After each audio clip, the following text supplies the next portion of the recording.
Matt Walsh delivered a brutal analysis of the Republican Party's pro-life movement after Roe v. Wade was overturned. Now, for those who've been watching my show for any amount of time, you probably know I'm not the biggest fan of the DailyWire, just as I'm not the biggest fan of CPAC. I think both serve their roles. I don't think they're controlled opposition, but they're about as milquetoast conservative as it gets. They're more aligned with the Republican National Committee than with actual MAGA voters, America First voters. With that said, Matt Walsh is one of the exceptions, one of the few exceptions in both cases.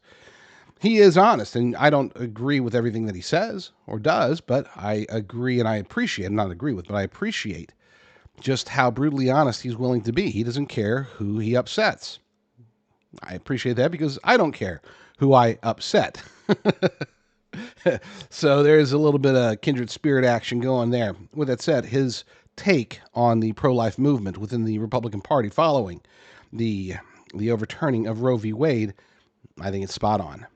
It's easy to forget that just even several months ago, certainly in the last couple of years, we were told, even by conservatives, that our victories, the great victory of repealing Roe v. Wade, one of the great human rights victories of all time, was actually a bad thing politically because we were going to pay for it. We're going to pay the price with some great backlash in the polls, and the women of America would rise up to punish us for protecting babies from slaughter. And that didn't happen. And the reason that it didn't happen is because it turns out, as many of us, as we have all been saying, people like you have been saying, the pro-life argument is a winning argument.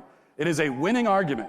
And as long as you're just honest, the only way to win the argument and when you're pro-life is to be brutally honest and to show, it's one thing, if we are claiming that there is a genocide of children happening, that 60 million human beings have been slaughtered by abortion, if that's what we claim, which is what we claim because it's true, then there should be passion and even anger behind our words. And if there isn't, then why would anyone take us seriously? Because it's like we don't even believe what we're saying. So we are not the ones. The pro-abortion side, they're the ones who have to cover everything they say in euphemisms. They have to be very careful about every word they choose. And the euphemisms constantly change because they can't talk simply and clearly about what the thing is. And we win the argument simply by being clear about it, because the pro-life argument is, as I said, it's the most winning argument of all time. The pro-life argument is simply this, that it is always wrong to intentionally kill innocent human children. That's it. And I defy any pro-abortion person, any so-called pro-choice person, to engage with that. Are you saying that there are times when it is actually okay to intentionally kill an innocent human child? And that's what they don't want to engage with. And as long as we're honest about it, then we win the argument. So this is one of the very few issues where I diverge from President Trump. He is too weak on the abortion issue. But it's not something where I'm going to be, oh no, now I can't support him. It's relatively minor. Not the abortion issue, but the differences between our stances are minor enough to where, look, I'm happy with fighting this on the cultural level anyway, which is where the battle needs to be fought. We can fight it legally, and that is always going to happen from both sides. But we need to wake people up. We need to make them aware that, number one, a preborn baby is a baby. Okay? Period. To me, that babiness, that personhood begins at conception. Others may have a different view. But regardless, whenever that baby is officially a person, at what point is it okay? When is it okay to murder that preborn baby? That's the question that needs to be asked. And that's how the argument needs to be framed.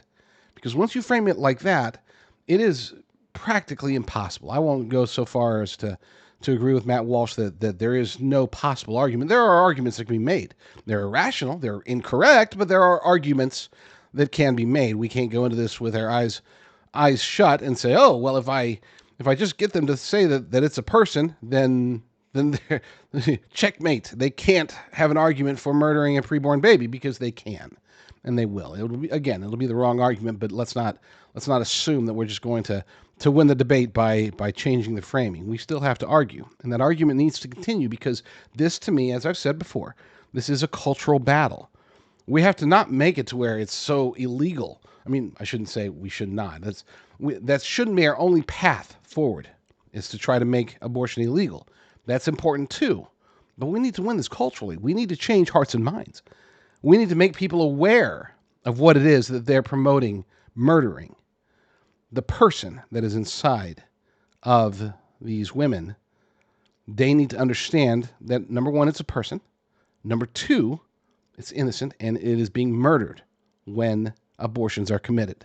So if we can fight that, continue to fight that on a cultural level, then the political argument almost becomes moot.